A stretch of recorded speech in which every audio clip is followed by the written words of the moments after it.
Chapter 1 Big News. I was in the middle of updating my Shredderman website when Dad barged through my bedroom door. Nolan! I shot straight up, banging my knee against the desk. Dad! I spun to face him. Dad, you're supposed to knock. A month ago, this would have been a mammoth problem. A month ago, Mom and Dad didn't know that Shredderman, Cedar Valley's very own cyber superhero, was just an ordinary fifth grader. Me. But my parents had discovered my secret identity, which turned out to be okay. They liked having a cyber superhero son. So Dad barging into my room as I was working on my secret Shredderman site wasn't a problem. It was just painful. I rubbed my knee. You know, Knock. I know, Dad said. His head was bobbing like it was on the end of a big, boingy spring. He stepped outside my room and started making big knocking motions on the signs taped to my door. Do not disturb. Knock, knock, knock. Knock, knock, knock, knock. Shh, concentrating. Knock, knock, knock. Sometimes parents can be so annoying. I rolled my eyes and called, Come in. Dad charged back in and sat on my bed. His eyes were big. His smile was practically cutting his face in two, and he was bouncing. Bouncing. You'll never guess what, he whispered. I had to laugh. What? Boingy, boingy, boingy. He grinned.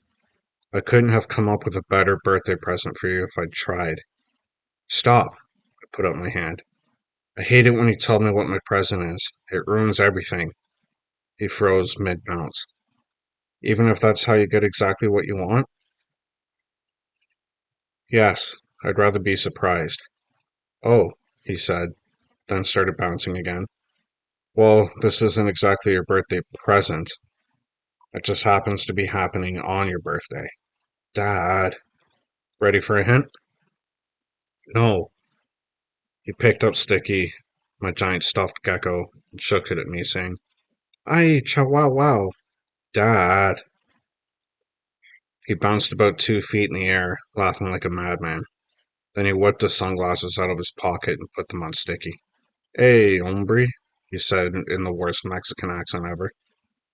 I'm coming to your town. How would you like to meet me? Dad, what are you talking about? And then every hair on my body shot straight out. Do you? You don't? I mean, they can't. Boingy, boingy, boingy. Want my dad and Sticky on my bed? Oh, yes, they can. And they are. But why? When? That's my boy, asking the who, what, when, where, and why. A chip off the old block. A reporter's reporter. A fellow investigator. A man after my own. Dad. Sorry, champ. Sorry. He cleared his throat and said, The whole cast and crew of the Gecko and Sticky are coming into town to film back-to-back episodes. They think Cedar Valley's old town will make the perfect setting and have rented the entire Historian Hotel for 4 days. And because I'm the Gazette's #1 reporter, I get to cover the event. Wow. And, he said, leaning in, I've arranged an interview with the Gecko. Really? Uh-huh. On your birthday. And I get to come along? That's right. I told their publicity coordinator that it was your birthday and that you were a huge fan. She said, by all means, bring him along. My jaw was dangling. My eyes were bulging. I looked at the Gecko and Sticky poster on my wall and whispered, I get to meet the Gecko? He put my supersized Sticky aside and said, well, you get to meet Chase Morgan, the boy who plays the Gecko. Oh, right. I was still staring at the poster of him. Blue jeans, t-shirt, baseball cap, shades. He was the coolest superhero ever. He didn't need some funny disguise.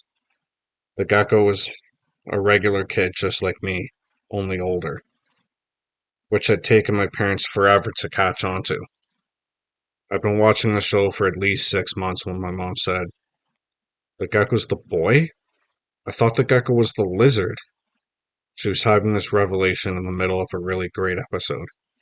That's right, I whispered, hoping she'd get the hint. But why isn't the boy named Sticky and the gecko named the Gecko? Mom, I'm serious, Nolan.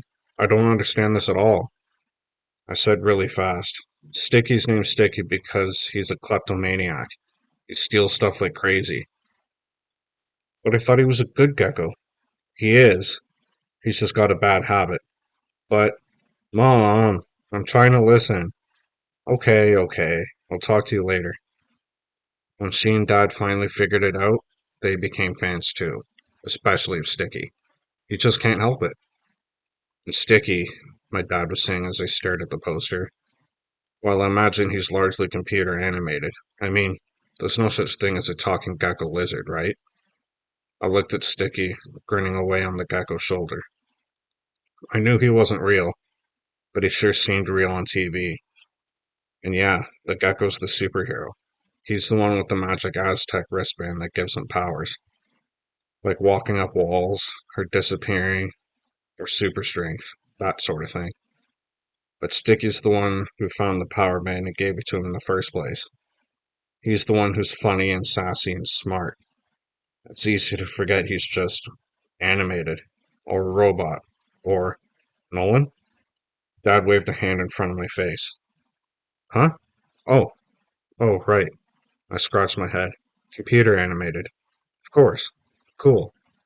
After all, I love computers, right? Computer animation is totally cool. Dad seemed a little concerned. You okay, champ? I'm great. This is so cool. Si, senor, my dad said, ruffling my hair. The gecko and Sticky meet Shredderman. My eyes got big. My heart started racing. You didn't tell him, did you? Of course not. It's top secret. I know that. I let out a deep breath. It was weird enough that my parents and teacher knew I was Shredderman. No way did I want a kleptomaniacal lizard to find out. Or the gecko. After all, they were superheroes on TV. I was one in real life. Chapter 2. Impossible. Bubba Bixby is someone I don't talk to if I can help it. He's big, he's mean, he's got breath like moldy onions, and believe me, he's not afraid to use it. Bubba used to make fun of everyone and everything. Then I turned into Shredderman. Caught him in the act of bullying and stealing. I posted his crimes and his big butt on the World Wide Web and challenged him to change his ways or pay. My teacher, Mr. Green, says it's been a partial success. He says all the teachers watch Bubba more closely. He says Bubba is showing signs of maturing, and that if we keep working at it, someday we'll find the key to his kindness. Ha! No matter what I do, Bubba still calls me nerd. Bubba still steals stuff. Bubba still lies. Which is why Bubba's big butt is still on the World Wide Web. It's the only revenge I've got. And as long as he's a jerk, that's where it's staying. And the day before my birthday, I saw Bubba at school and barely recognized him. He was smiling. Bubba has lots of teeth. Dirty, fangy teeth. And when he smiles, it's more like a big dog snarling. So normally when Bubba Bixby smiles, kids run. But this smile was different. It was happy? He was talking to his friends, Max and Kevin, acting like he just found $1 million. His hands were waving in the air. His eyebrows were flying up and down. His ears looked like they were trying to flap. I wasn't the only one who noticed it. Kids all over the playground were staring. They were circling around him, a safe distance away. Nobody knew what to think. Nobody had ever seen Bubba Bixby look like this before. Then I heard Ian McCoy say to his friend Vinny, "Wow, is that weird or what?" I did a few steps on my power walk until I was right next to Ian. "What do you think's going on?" I asked him. "Gotta be really diabolical," Ian whispered. "Yeah," Vinny added. "Maybe even deadly." "Whatever he's planning," Ian said, "I hope I'm not on the receiving end of it." Then Vinny snapped his fingers and said, "Hey, maybe he's figured out who Shredderman is." Double O. I tried to act as cool as I asked. You think so?" "Yeah," Ian whispered. "That must be it. What else would make the Bubmeister that excited?" Ian and Vinny walked off, leaving me to sweat bullets alone. What if they were right? What if he'd figured it out? What if this was my last day on planet Earth? I watched Bubba a little while longer, then decided that there was only one way to find out. I took a deep breath. I snugged on the straps of my backpack. Then I walked right up to Bubba and his friends and said, "Hi guys," pretending I was cool as dry ice. "What's going on?" Bubba stared at me. "Who's this guy?" he said to the other two, pretending that he'd never seen me before. "Dunno," Max said, "but he sure looks like a nerd," they all cried together, then started laughing. I'd never been so happy to be called a nerd in my whole life. It meant they didn't know. They didn't have any idea that I was Shredderman. I let out the breath I'd been holding and started talking really fast. "Hey, you don't have to call me names. You were just looking pretty excited, that's all. I thought it might have been something, great, fantastic, amazing, maybe even awesome, astounding, or out of this world." Wow, I was a regular yapping machine. Bubba thought so too. "Shut up, nerd." "Yeah," Kevin added. "You sound like a stupid thesaurus." Both of Bubba's eyebrows shot up at Kevin. "Thesaurus? Thesaurus?" He hitched a thumb my way. "You sound like him, dork." Max said, "Kevy was just trying to explain things in a way the nerd would understand." Kevin nodded like crazy, saying, "Honest, I ain't never even touched a thesaurus." Bubba shrank back down to gorilla size and snorted. "Good thing." Then he turned to me and said, "Now scram, you're ruining my good mood." So believe me, I started power walking out of there. But then I overheard Kevin say to Bubba, "So go on. I want to hear more about meeting the gecko." I came skidding to a halt and froze for a whole nanosecond. Then he threw my power walk in reverse and asked, "Did you say you were going to meet the gecko?" "I said scram!" Bubba shouted. "Yeah," Kevin said. "Scram, nerd." But, but, are you really going to meet the gecko? How?" A crazy part of me wanted to tell them that I was going to meet him the next day, for my birthday. Max leaned in at me and said, "He'll figure out a way, nerd. He's like his number one fan." I almost said, "No, he's not," but then they all shouted scram, so I zoomed out of there. But still, I couldn't believe it. This was impossible. Or at least, the weirdest thing since the discovery of quartz. Bubba Bixby and I had something in common. Chapter 3: Secret Knock. I've never had a big party for my birthday. My mom tried to make me have one last year, but I couldn't figure out who to invite. Trinity Altoffer's the only person who's halfway nice to me. She's a girl. Besides, she's into horses, not computers, or math, or science. Now that I think about it, I have more in common with Bubba Bixby. Scary. My parents always give me a really great present for my birthday, though.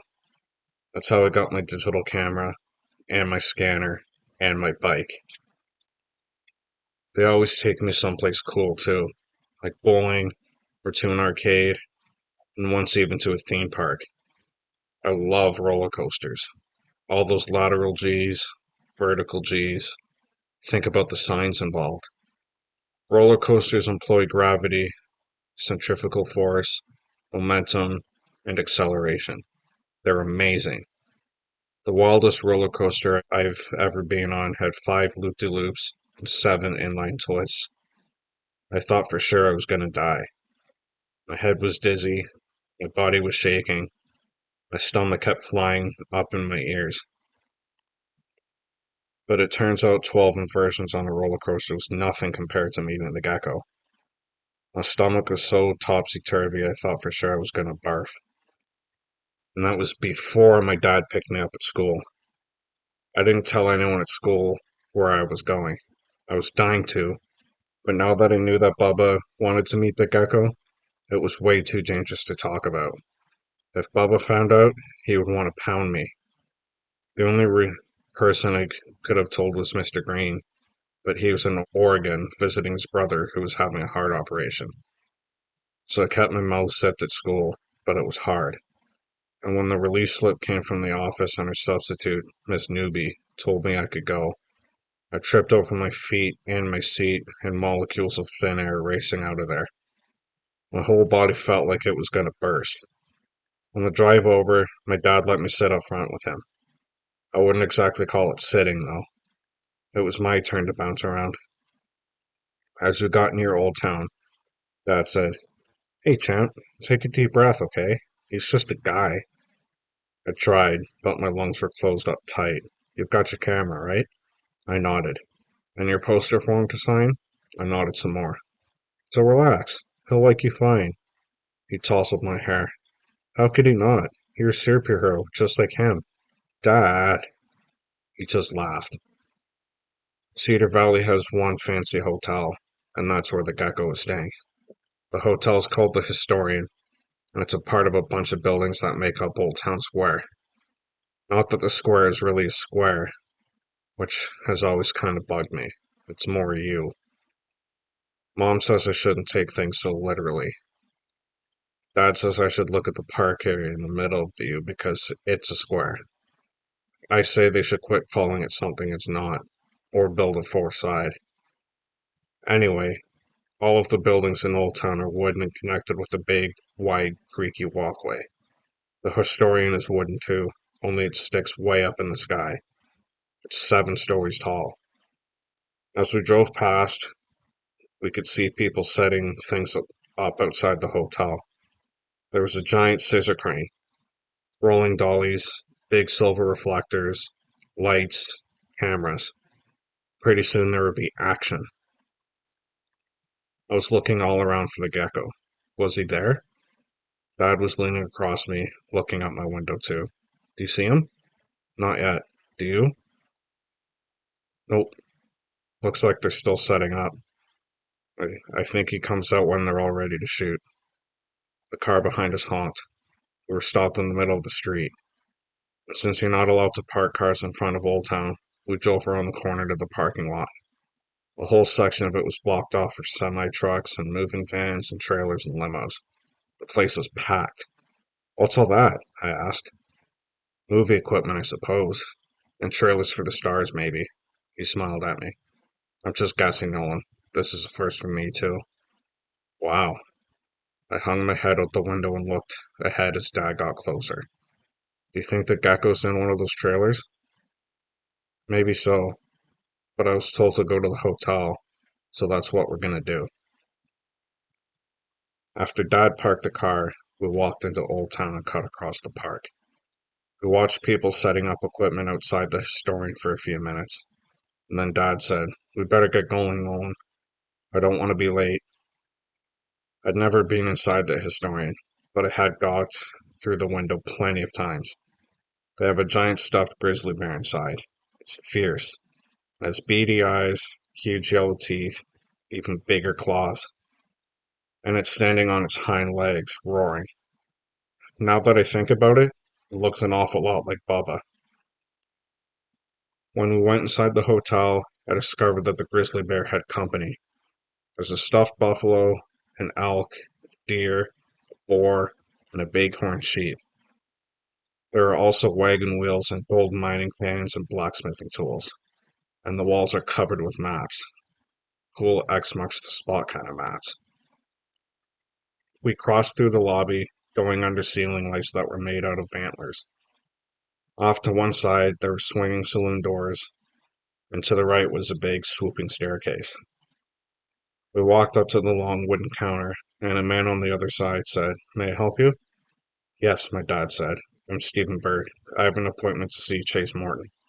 "Very good," the man said, and picked up the phone. When he hung up, he pointed behind us and said, "If you'll wait in the green room, someone will be right down." The green room was not green, it was tan, but it had lots of food on long tables that were arranged in the shape of an L. The tablecloths were bright white and went clear to the floor, and on top were big black vases with pine branches and pine cones sticking out. "Why did he call it a green room, Dad?" "That's just what they call a hospitality room, champ. I'm not sure why." Dad spotted a big steel coffee urn.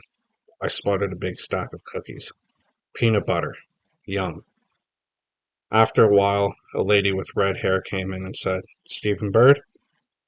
Dad said, "That's me." The lady put her hand out to Dad and said, "I'm Hannah Blockwell. We spoke on the phone?" Dad shook her hand and smiled. "A pleasure to meet you. This is my son, Nolan." "Well, hello, Nolan," she said. "I hope you're a fan of the show." I gulped. I nodded. My tongue tried to dive down my throat. She chuckled and then said, "Well, come on up. Chase wants to conduct the interview in his suite." We rode the elevator up. I watched the floor numbers light as we were boosted higher and higher. 2, 3, 4, 5, 6, 7. Ding! Top floor. The doors clanged back and we followed Hannah Blockwell down the hall. We turned a corner and went down another hall. And another. The doors started having numbers and names. Room 724 was named Wagon Wheel. Room 727 was Golden Nugget. Room 730 was Prospector's Dream. And the very last door, where we stopped, room 733, was Eureka. The henna lady did a secret knock at the door. She did it soft. She did it quick. But I recognized it as an easy mathematical progression. 3, 2, 1. I knew the gecko's secret knock. Then we heard a voice call, "Come in." It was time to meet the gecko. Chapter 4. Meeting the Gecko.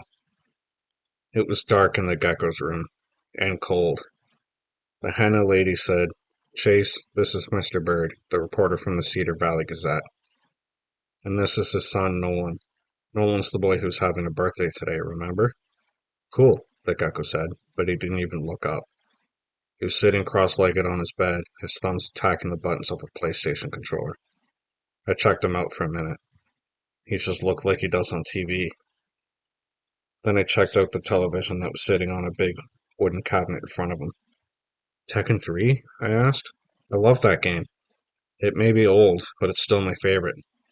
You have it at home?" He still didn't take his eyes off the TV. He was too busy wailing on his opponent with flying kicks. "Nah, my parents won't get me a PlayStation." He took a split second to look at me. "That's cold."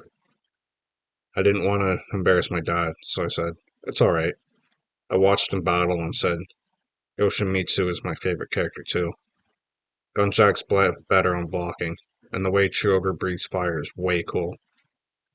But Yoshimitsu's got the death copter trick, and he can do backflips. I love backflips." "Backflips?" he asked. "How do you make him do backflips?" I almost said, "You don't know how to do backflips?" but I caught myself in the nick of time. Instead, I said, "He tapped the back button 3 times really fast."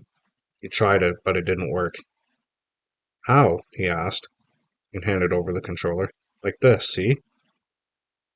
I said, and tapped the button until Yoshimitsu started doing backflips. "Wow." I handed the controller back, and the gecko sent Yoshimitsu backflipping like crazy. "Now try the deathcopter trick," I told him, "before Gunjack gets you." "Hoo, hoo, hoo," he laughed, making Yoshimitsu's sword spin like a helicopter blade. He flew Yoshimitsu out of danger and wailed on Gunjack on his way down. "I won," he cried. That, that was way cool." Hannah Blockwell cleared her throat and said, "Chase, you're scheduled to give Mr. Bird an interview, and we have to get it done before they call for you." "Aw, Hannah," he said. Then he jumped up and got a second controller from behind the TV. "Let me play the kid one game, okay?" He grinned at me and said, "It is his birthday, right?" Hannah looked at him, then me, then Dad. Dad smiled and said, "I don't mind, and it would absolutely make Nolan's day." She sighed and said, "One game, Chase. One. You're on a pretty tight schedule today." In all my wildest dreams, I never could have pictured it. Me sitting next to the gecko, battling him in Tekken 3, beating him in Tekken 3. This was the best birthday ever. Before the second battle, I showed him some tricks. He still didn't beat me. So in the third game, I held back. I didn't want him to be mad at me. After the third game, Hannah turned off the TV and said, "Come on, boys. Time to get to work." "You're good," the gecko said to me. "And you don't even have a PlayStation?" I shrugged. Dad and Mom take me to Mother Lode's Pizza sometimes. They've got a Tekken 3 game there. Still, he faced Dad and said, "Cool kid you've got here." Cool? The gecko thought I was cool? Wow. Thanks, my dad said, and boy was he smiling. "So fire away," the gecko said. "What do you want to know?" Hannah glanced at her watch and said softly, "I have to check on a few things. I'll be back in 20 minutes, Chase." When she was gone, Dad opened his notebook and said, "So, what's your impression of Cedar Valley so far?" The gecko shrugged. "Pretty cool, I guess. Small." Dad nodded. "Cool trees, cool town square." He grinned at me. "Cool kids." He moved over to a couch and kind of sprawled out. "Truth is, I've mostly just been learning my lines. I hate going out." "Why's that?" Dad asked. "So every time I go out, some jerk sticks a camera in my face. Next thing you know, I'm on the pages of the Star Gazer Idle Watch with some insane story about how I'm a criminal, or an idiot, or an alien or something." "Really?" I asked. "Yeah, really. Like one time they caught me stretching and yawning at a restaurant, and the next thing I know they've got me in the paper with the headline, 'Teen Heartthrob Goes Berserk.' The story said I thrashed around, destroying things in the restaurant." "No way." He laughed. "Oh way. One time it was Gecko Torches Turtles. I was just, animating this little kid's turtle form, but they made it look like I was tearing the turtle's arms off. The next day, all these animal rights activists showed up at our location with picket signs. I told them I hadn't tortured any turtles, but they just got more pictures of me and made up more lies. One time they even had my head attached to a big sumo body with some total lie story about how I was killing myself with candy bars." "Wow," I said. "I can't believe they get away with that." "Crazy," he said. "There's one guy in particular that's, like, obsessed with following me around." "A reporter?" Dad asked. "Yeah, some jerk named Joel Bull." "Joel Bull," Dad said. "That can't possibly be his real name." "It is, believe it or not. But everyone calls him Joel the Mole, or just the Mole, because the creep looks like one." "A mole?" I asked. "Yeah, he'll do anything for a story. He lies and badgers and just gets in your face. He does outrageous stuff too, like planting dog poop outside your hotel room so he can get a picture of you stepping in it and grossing out. Or he'll climb up to your window so he can take pictures of you in your boxers. You name it, he's willing to do it." "That's unbelievable," my dad said. "That's nothing. He does illegal stuff too. Criminal stuff. Like starting fires, or breaking and entering, or—" He shook his head. "Like I said, he's done it all." "Sue him," I cried. The gecko laughed. "Believe me, I've tried, and lots of people have sued him, but he's still out there making up lies. No one can actually ever pin anything on him." He turned to my dad and said, "Anyway, we should get back to the interview, or Hannah will be all over my case." So Dad ran down a bunch of questions. Boring questions. Like about where he grew up, how he liked being a celebrity, what he did in his free time, did he have a tutor for school, did he see himself as a role model, what advice would he give to kids. He didn't ask a thing about being a superhero, or life with a talking gecko, or what he would do if the real Damien Black had ever had him in his clutches. Boy, did my dad have a lot to learn about interviewing superheroes. Then before we knew it, Hannah was back, telling Chase he had to get to the makeup trailer. "May I take a picture of Chase and Nolan?" my dad asked. "And Nolan brought a poster for an autograph. I hope you don't mind." "Not a bit," Chase said, and while I hurried to get my digital camera and poster out of my backpack, he laughed and added, "Just don't sell it to Joel the Mole." "No way," I said. He signed my poster, then put his hand on my shoulder while Dad took aim with my camera and said, "Say cheese." "Nah," Chase said. "Say buy a PlayStation." We both laughed, and Dad clicked. And after we said a million thank yous, Dad and I left. The second we stepped outside the door, a round-bellied man with greasy black hair jumped out from behind a big plant and Ringa, Ringa, Ringa, he shot me with a gigantic camera. Before we knew what had hit us, the guy said, "Blast!"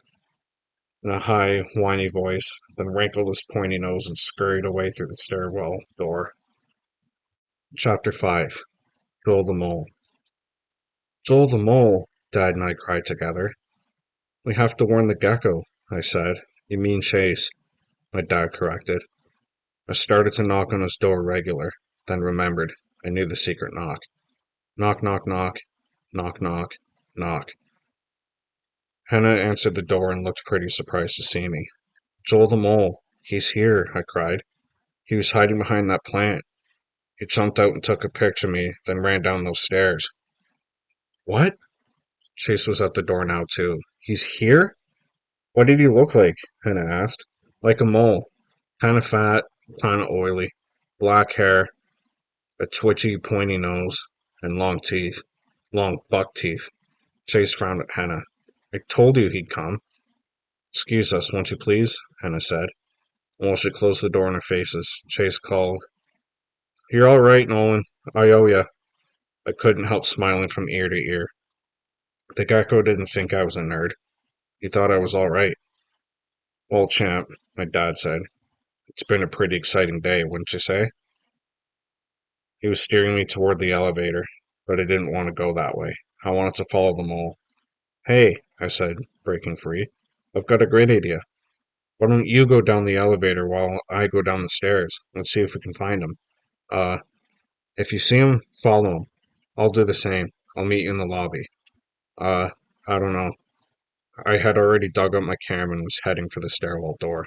Now hold your horses, Nolan. I shot him a look, and he read it loud and clear.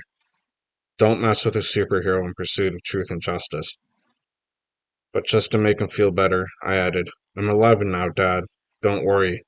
Then I ducked through the stairwell door. All of a sudden, I felt like I was inside an old mine shaft going down, down, down. My eyes were cranked, my ears were perked.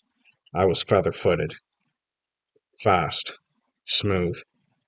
Something about the pursuit of truth and justice makes me do things I normally can't do.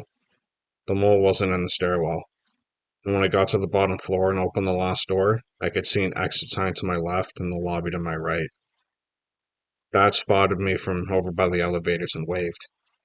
I could tell that he hadn't seen the mole either, but I wasn't ready to give up yet. I signaled my dad to go outside through the front door while I went out the side exit. He frowned and shook his head. Obviously, he had a lot to learn about pursuing truth and justice. I frowned right back and nodded, which made him roll his eyes and sigh, but he headed for the front door. Yeah. I snuck outside, I hid behind bushes, I darted from tree to tree, but the mole was nowhere to be found. Nowhere. I saw my dad heading my way, and I thought for sure he'd make me forget about finding the mole. Then he slowed down. His eyes sharpened on a big bush. I looked where he was looking, but didn't see a thing. Very slyly, he signaled me to stay put. Then he moved his index finger like he was taking a picture. I ducked behind a tree. I got my camera ready. Then Dad cut across the grass and waved his arms through the air, yelling, Hey, what are you doing back there? There's no loitering allowed here. Get out of here. Go. Go, go, go. A big brush shook. The mole came out from behind it. He ran across the grass, getting away from Dad as fast as he could. And in his hurry to get away from my dad, the mole didn't notice me, hiding behind a tree trunk. He didn't hear my camera activate as he looked over his shoulder at Dad. Didn't have any idea that he was now one digitally trapped mole. Chapter 6. Time to Slime. I didn't want to go back to school. Didn't want to meet Mom for lunch. Didn't want to open my birthday presents. I had work to do. Please, Dad? Please, please, please? Dad frowned. He moved his mouth from one side to the other. He looked at me with one eyebrow up. Finally, he flipped open his cell phone and called Mom. He whispered a lot. He said, a lot. He shook his head a lot. I didn't know what to think. When he hung up, he said, "Well, champ, your mother and I have decided that since it is your birthday and since you are a superhero." "Yes, yes, yes," I cried. "You're the best." He started the car and said, "I'll just write my cool kid celebrity visits Cedar Valley article at home." The second we were home, I tore down in my room, turned on the computer, and got to work. USB cable connected? Check. Images of the mole loaded? Check. Images transferred into Photoshop? Check. This was going to be fun. I connected to the internet and did a search for ugly alien bodies. I got 500,000 hits. I refined the search. I had to get fewer hits. I tried disgusting alien bodies. Only a few thousand hits. Still too many to sift through, though. So I tried weird and disgusting alien bodies. Only a few hundred hits. Time to take a look. I scrolled through the first page of web addresses, and when I saw real pictures, real aliens, my heart started racing. And when I visited the site and found an image of a huge, slimy green slug dripping with disgusting green pus, I knew I'd found the mole's new body. Oh yeah. I worked and worked and worked until they got the mole's face superimposed into the slug's body. It looked great. Really real. Next, I added some ugly green arms and put the mole's camera in between the slimy green suction cup hands. It was disgusting. It was vile. Oh yeah. Then I made up a page like you see in those stupid magazines by grocery store checkout stands. I played around with different fonts and finally picked an old-fashioned typewriter-style one for the headline. Joel Bowl exposed. And under that came the story. Joel Bowl, the notorious mole, was seen yesterday in Cedar Valley, California, where the Gecko stick is being filmed on location. Members of the environment community have long suspected Mr. Bowl to be nothing but an oversized, revolting gastropod, but now proof is at hand. Will the garden community of Cedar Valley tolerate this invasion of slime, stench, and visual horror? Or will this perennial pest be driven away, perhaps once and for all? Stay tuned. We'll keep you posted. Then I put the slug mole picture on the page, added a background of Old Town that I lifted from the Cedar Valley Chamber of Commerce website, and presto, I had the mole just where I wanted him. Dad popped his head through my door. "How's it going, champ?" "Great. Come in. You've got to see this." He hadn't knocked, but who cared? Dad stood beside me, looking at my computer monitor. He started shaking his head. "How in the world did you do that?" "Piece of cake, Dad." "Oh, right." He sat down on the edge of my bed, still looking at the monitor. "So now what?" I gave the page one last save and said, "Now we go do a search." "For?"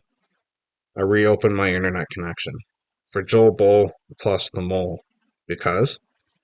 Because that way the search engine will check the entire World Wide Web for any sites that have both Joel Bowl and the mole in their text. "I know, but why are you searching for that?"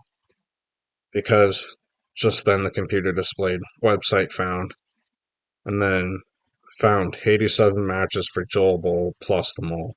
Woohoo! 87 matches! But why? I opened up the first site and said, because most websites have email addresses. I'm going to collect them and send everyone who knows the mole or hates the mole a picture of him. I'm going to do to him what he does to other people. Dad was starting to nod. Planning to fight fire with fire? I grinned at him and said, more like giving him a taste of his own medicine. Dad stood up and laughed. By the time you're done with him, there's no doubt he's going to hate the flavor. Oh yeah. Chapter 7. The Mole Tastes His Own Medicine. One of the 87 sites I looked at was for a newspaper in Milwaukee, Wisconsin. Someone there really hated the mole. There was an article in the archives that cut him down low, said he was a liar, an embarrassment to journalism, said his work stank like a sewage line. They didn't have a picture of him, though, and they called him Mr. Bull. Did they really think that would stop him? Obviously, they didn't have much experience with sneaks and bullies. I added their email address to the others I'd collected. They were gonna love my slimy slug mole. There was also a television station in Los Angeles that had journalist Joel Bull, known to celebrities as the Mole, but it was an old link and didn't take me anywhere. I copied and pasted the station's email address anyway. You never know. By the time I'd gone through all the websites, I had learned lots about the Mole. He ruined lives. People hated him. He was even worse than the Gecko had told me. He was wicked, evil, a true villain. Well, maybe he'd gotten away with it so far, but he'd never gone nose to nose with Shredderman before. I clicked on Compose. I put Mole Alert, Truth and Justice Canberra Vale in the subject line of a new email. Then I wrote a short note and attached the Slugmole page. The note said, "He's a pest, a nuisance, an ugly line of slime across the pages of honest journalism. Lawsuits don't stop him. He uses out of them. And now we know why. The Mole is really a slug. Help expose him for who he is. Forward this picture to every journalist, paper, reporter, or celebrity you know. Let's show the world who Joel the Mole Bull really is. Yours in truth and justice, Shredderman." I added all the email addresses I found to the to box. There were a lot. I spell checked everything and was in the middle of giving my mass mailing final inspection when, knock, knock, knock, I banged my knee. I spun around. Mom peeked into my room. "Where's my birthday boy?" "Mom." She came in. "Don't you mom me." She gave me a squeaky smooch on my cheek and said, "I heard you had an outstanding adventure today. Tell me all about it." "I'll have to finish this first." She squatted next to my chair and looked at the monitor. "Your dad said you were busy shredding on some sleazy reporter. Can I see?" Uh, don't worry. I may not be your sidekick, but I am in your corner. Let's see." So I showed her, and she loved the slug mole. But when she saw my message and all the people I was sending it to, she started fidgeting. Her smile turned twitchy. Her eyes went into hyperblink. She said a lot of uhs and buts and do you thinks, and finally she just came out and said, "I don't think this is such a good idea, Nolan. I know you've spent all day on it, but I don't want him to sue us." I scowled at her. Fear holds no power over the pursuit of truth and justice. "Mom, I'm serious, Nolan. Let me talk this over with your dad, okay?" "No!" Her eyebrows flew to the ceiling. Her jaw dropped to the floor. But I held my ground. "He's not going to sue us. He doesn't even know who I am." "But he's a jerk. A liar. He's made up stories about people for years. But he gets a picture of someone blinking and says they're on drugs. He takes a head and puts it on someone else's body. He photographs people reaching for something and says they're stealing it. You should read all the things I found on the internet today. People are really hurt by him, and nobody seems to be able to stop him. Even the gecko's afraid of him. He hides in his room because he's afraid to go out." "Oh, I don't believe that." "It's true. But Nolan," I crossed my arms and frowned at her, "you're making me wish I'd never told you I was Shredderman." She was quiet. "Mom," I said softly, "I want to stop him. You should want to stop him too. But sometimes you have to risk a little in the search for truth and justice." She looked in my eyes. She looked long and hard. I didn't blink. I didn't look away. I just sat there, steady. Finally, she took a deep breath and eyed my computer monitor. "It's all ready to go?" I nodded. She stared at it another minute, then reached over and took my mouse. I wanted to grab it away from her. She moved the pointer until it hovered over send. What was she doing? "May I?" she asked me. Now she wanted to send it, but I looked at the pointer. I looked at her. I'd spent my whole birthday putting this email together. I wanted to click on send. The moment of send is the grand finale. Just thinking about the information zipping around the world as faster than I can blink makes my head float. It's mind-boggling, astounding. I love clicking the send button. But there's my mom, with her hand on my mouse, the pointer hovering over send. She had a grin on her face. She looked like a kid, a happy kid. And I could tell that she wasn't doing this just because it was my birthday. She was doing it because truth and justice were important to her, too. More important than getting into trouble. So finally I nodded and said, "Go ahead." And with that, she clicked, and my mole alert message flew around the globe. Chapter 8. On the Set. The next day at school, Bubba was talking about how he'd gone to the Gecko and Sticky shoot. How the Gecko had said, "Hey dude," to him between takes. "I'm going back today." Bubba boasted loud enough for everyone around to hear. "And this time I'm gonna get on the set." "How you gonna do that?" Kevin asked him. "I got a way of making it happen," Bubba said with a smirk. Max said, "Can we come too?" Bubba squinted at him. "Don't be stupid." Max shrugged. "Hey, we could, help you get past security or something. You said there was tons of guards and stuff keeping people back. Like they're gonna stop me?" He looked around at all the kids listening and snorted. "Ha! I'd come to school dying to tell someone, anyone, that I had met the Gecko, that I had gotten his autograph, that I'd had a picture of the two of us, that I'd been in his hotel room and played him in Tekken 3. But after hearing Bubba talk, I felt like I couldn't tell a soul.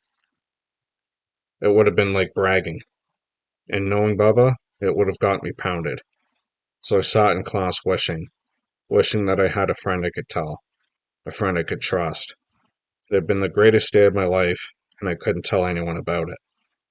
I couldn't even tell anyone about the present my parents had given me for my birthday. A high-tech, ultra-lightweight, mega-adjustable, totally cool spy tool. Collapsible periscope. I could now spy around doorways, over fences. Maybe I couldn't fly or turn invisible, but with a periscope like this, I could really shred on bad guys. That was exactly why I couldn't show it to anyone. The first thing they'd ask would be, "What do you need that for?" It was hard enough being Shredderman and not telling anyone he was me. All the kids at school, well, except Bubba, loved Shredderman. They thought he was cool and funny and smart and awesome. Me, they thought of as a nerd. If only they could see. But the fight for truth and justice was bigger than wanting friends, bigger than calling me nerd, bigger than me. So keeping my present and my secret identity to myself wasn't that hard. But not being able to tell any of my classmates that I'd met the Gecko was torture. By the end of school, I felt really rotten. It was no fun having no friends. No fun at all. The minute I got home, things changed. "Nolan, there you are," my mom cried, getting up from her desk. Normally my mom's happy to see me. This was more than that. She was practically busting at the seams. "Guess what?" "What?" "Your friend Chase called and invited you to watch him shoot this afternoon." The word friend threw me for a second. The Gecko called? Here? Well, not exactly. Someone named Hannah Blockwell called your father at the Gazette. But the point is, Chase Morton thought you were very nice and has invited you to come, you know, hang around backstage, or whatever they call it. I was standing stock still, staring at her. Finally, I choked out, "Really?" She laughed and kissed my cheek. "Really? Your father's there already, covering a day in the life of the Gecko for the Gazette. So come on. Do you need a snack before we go?" I shook my head. I still couldn't seem to blink. She grabbed a couple of juice pouches anyway, and at the last minute said, "Don't forget your camera. And fresh batteries." My mom's the best. I keep my camera in my backpack, along with extra batteries, binoculars, string, tape, scissors, and now one very cool periscope. So I just took my backpack and off we went. By the time we got to Old Town, I'd taken my binders and all my homework books out of it. secured the camera in its special pouch with the secret lens port, and stashed the remote control in my sweatshirt pocket. My spy pack was ready. The cool thing about wearing a spy pack is that it's like having an eyeball in the back of your head. No one expects it, no one suspects it. And once you figure out how to take pictures backward, it's amazing who you can catch in the act. I love my spy pack.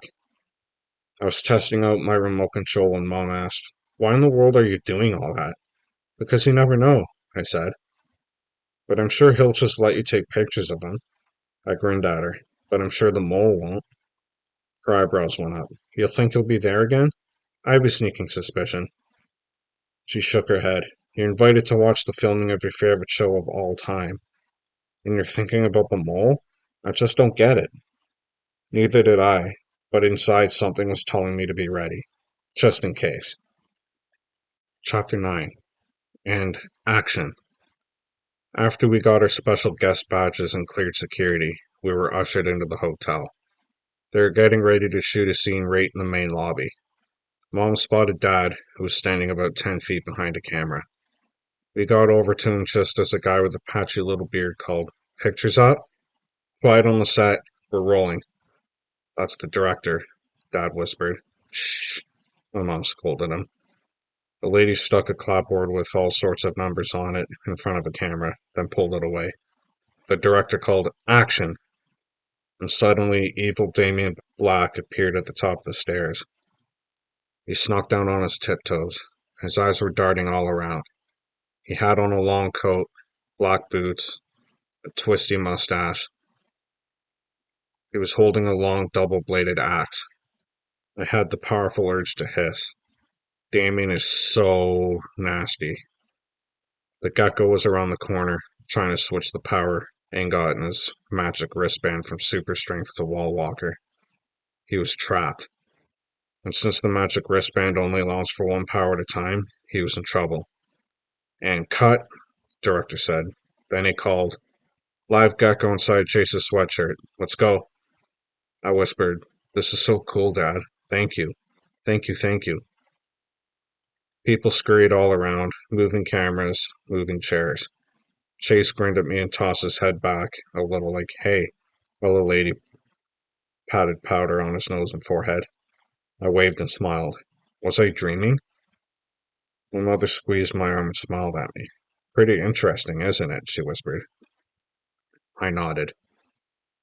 It was amazing to be on the set of my favorite show, and very strange. Someone gave Chase a gecko. A gecko? What was I thinking? They gave him Sticky, the funniest sidekick of all time. Chase stroked Sticky on the head and talked to him quietly. Sticky looked kind of small and brown. The real Sticky's orange, with yellow stripes, and sometimes sunglasses. I took out my binoculars and zoomed in on the two of them. Wow, Sticky might look different, but Chase was really talking to him. And I swear Sticky was talking back. I could practically hear him saying, "Aye, Chihuahua, is this the best you got?" Then Chase put Sticky inside his sweatshirt, held onto him, and gave the director a nod. I kept watching through my binoculars. "Quiet on the set," the director called. "Close up on his shoulder, and action." Chase let go of Sticky and put his hand back on his power band.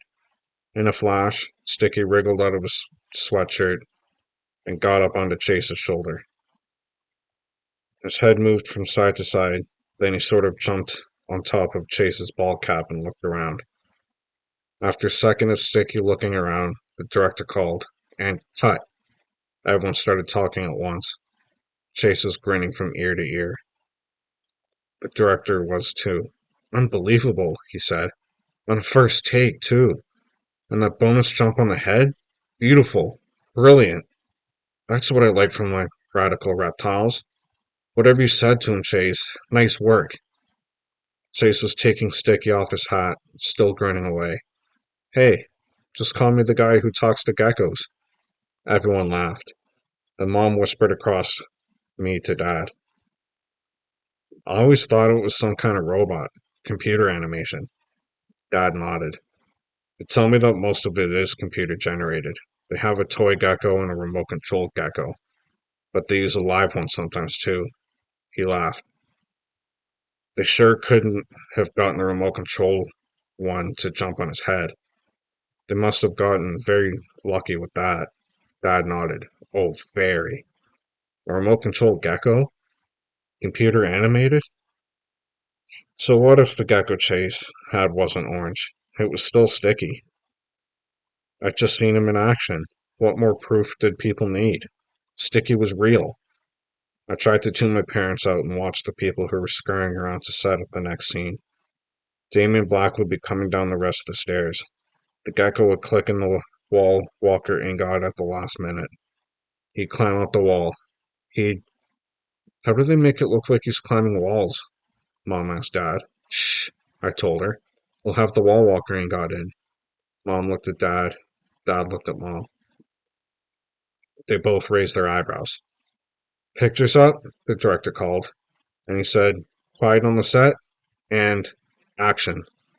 Boom, crash, clank. Everyone froze. I looked around. Was this sound effects? Thump. The saloon doors burst open, then closed, then burst open again. But no one came through. Let go, a voice inside the saloon cried. I just want to meet the gecko. I couldn't believe my eyes. I whispered, that sounds like... But before I could say his name, Bubba Bixby crashed through the door. Cut! The director shouted. Who's that clown? Get him out of here! Bubba tried to touch Chase, but before he could, men in black t-shirts were all over him. As they hauled Bubba away, Bubba reached for the gecko, saying, Hey, I just want to shake your hand. I just want to... The men muscled Bubba along as he shouted over his shoulder. Man, I'm your #1 fan.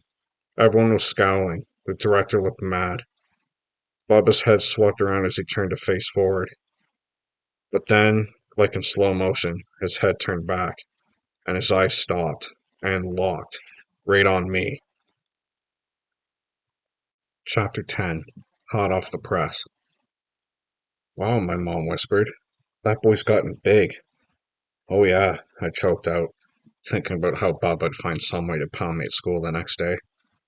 How'd he get in here? Dad said. He's Bubba, Dad. He has ways. Everyone was just starting to settle down when Chase said, Has anyone seen Sticky? He was patting himself all over, looking around. After a minute of Sticky not showing up, some woman announced, We've got a gecko on the loose. Come on, people, let's find it. Everyone looked around, on the floor, all around the furniture. I looked up. Geckos love to climb. They can hang upside down, no problem. Geckos are way, way cool. And seeing how this gecko was sticky, well, he could be anywhere. They should check the cash register, I whispered to Dad. Or the safe. I grinned and asked him, You still got your watch? Sticky is such a kleptomaniac. Dad laughed and put his arm on my shoulder. You're just kidding, right? I shrugged and smiled, but part of me really wanted to check the cash register, just in case. Someone probably should have too, because Sticky didn't show up. Finally, the director called, Get the gecko wrangler. Everyone else, lunch. Half hour. We've got miles to go before we sleep. Most people filed into the tan green room. Some people ran upstairs. I was dying to go over and thank the gecko for inviting me to watch, but I didn't have to. He came over to me. Hey, Nolan, he said. Glad you could make it. Thanks for inviting me, I told him. He turned to Mom and Dad.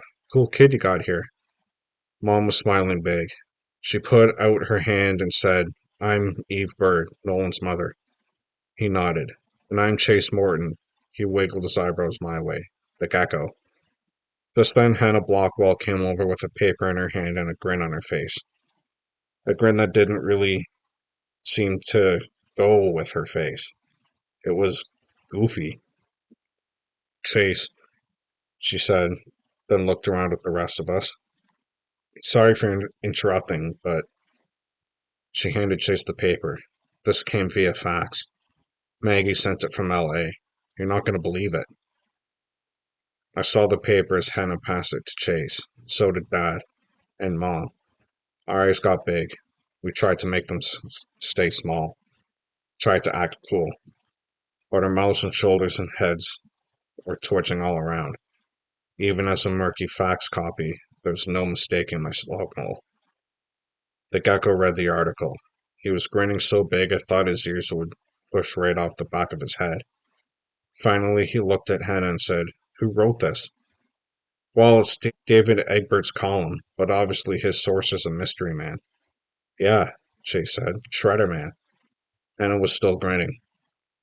"It's hilarious. And even funnier when you realize that Egbert's column is syndicated. This piece will be in papers all around the country." Chase laughed and kind of danced in place. "This is so cool. This is brilliant." Slick as a semiconductor, my dad asked, "What's this all about?" Chase handed over the paper, saying, "Remember the mole? The guy you warned me about yesterday?" Dad nodded.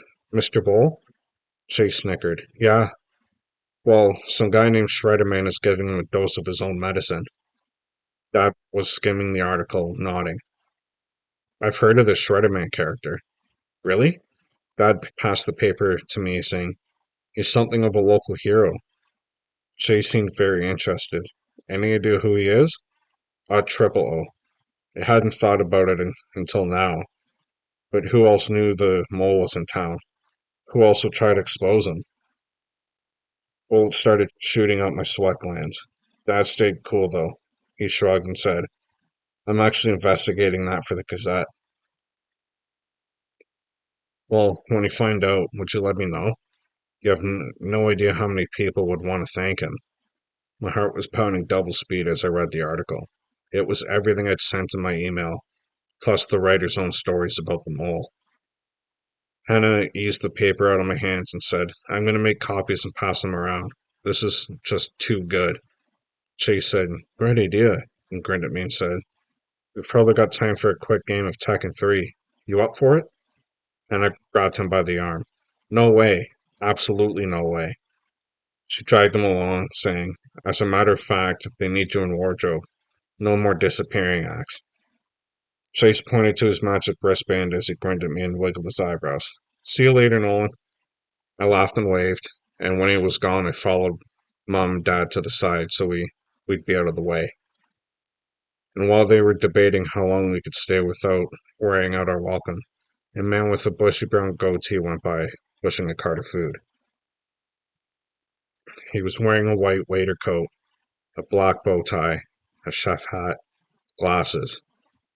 He looked like a waiter doing his job, but behind his glasses, his eyes were shifty, beady, darting back and forth. I blinked. He looked sort of familiar. Then his nose twitched, and I knew why. It was the mole. Chapter 11. The Mole Returns. I tugged on Dad's arm and whispered, "Look." "Huh?" Dad whispered. I twitched my nose and pointed again. "What is—" "Shh." I held up a finger, telling him to wait, and started trailing the mole. My mom said, "What is Nolan doing?" But my dad held on to her and kept her quiet. Inside, my dad's got the heart of a superhero. I followed the mole into the green room. There were a bunch of people inside. Tables had tons of stuff on them. Big steel dishes with lids. Stacks of plates. Pyramids of cheese. Before anyone noticed me, I ducked under the closest table and hid behind the long white tablecloth. I could see the wheels of the mole's cart moving across the room. I crawled along, watching that I didn't bang the table's cross braces with my backpack. It wasn't easy. At the end of the first table, I peeked out the backside. Nobody there. I crawled out around the table legs until I was hidden under the second table. My heart was banging. My legs felt shaky. What was the mole up to? The wheels of his cart twisted and turned. I could see the mole's feet moving back and forth around the cart. I pulled up a corner of the tablecloth so I could see better, but I was afraid to pull it up too high. All I could see were legs. Then I remembered. My periscope. I slipped off my backpack. I unzipped it. Wide as could be. I pulled out my newest spy tool and pushed it up through the space between the tables. Careful, careful, inch by inch. I saw the back of a steel dish, plates, a black vase, pine needles, and then people. Oh yeah. I turned the periscope around slowly, slowly. Sudden movements are easily detected by the human eye. And then there he was, in my sights, the mole.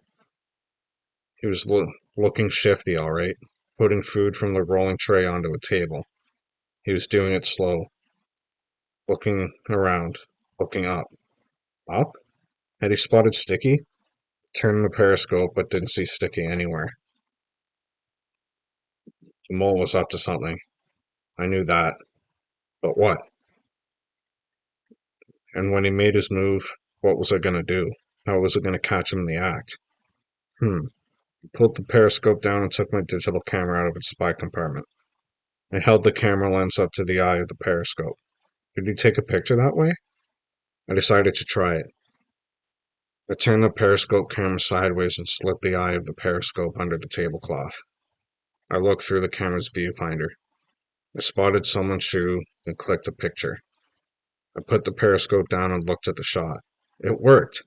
I had a picture of feet. Sharp, in-focus feet. Then someone called, "Let's hit it." Pretty soon, everyone cleared out of the room. Everyone except me, and the mole. I put the periscope and the camera together, and at the last minute I switched into movie mode. Then up, up, up went the periscope until I found the mole. He was moving around fast. I was having trouble tracking him. He grabbed a chair. He yanked it across the room. He whipped his camera from under a metal serving dome on the rolling tray and slung it around his neck. He went back to the chair and stood on it. What was I waiting for? Time to start recording.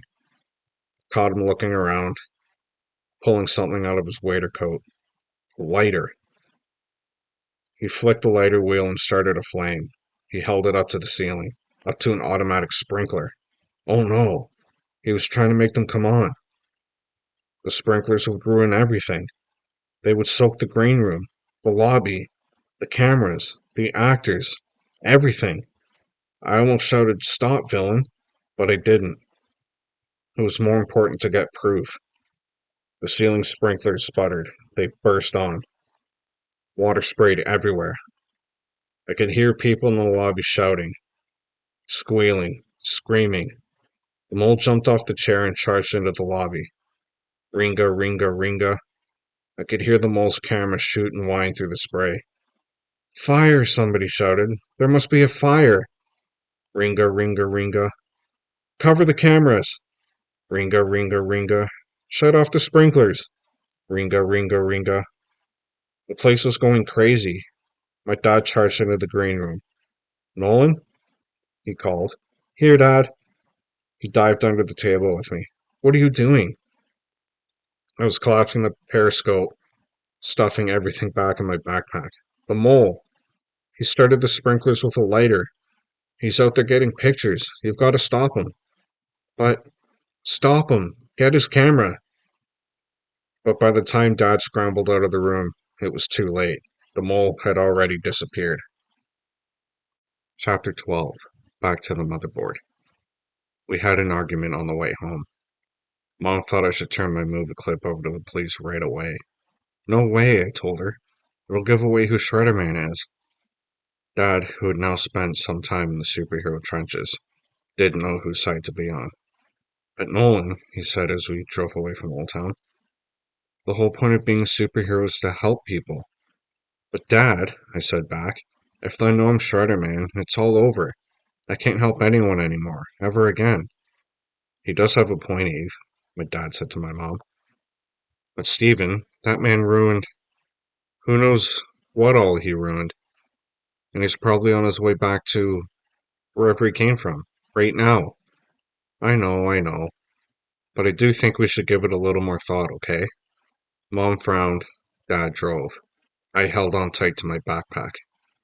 When we got home, Mom and Dad went to the kitchen to make dinner.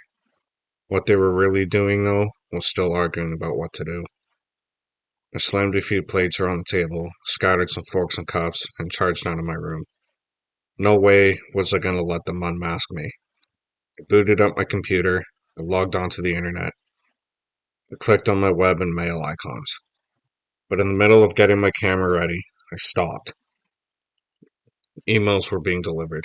Flick, flick, flick, flick, flick. They were flying in, pouring in.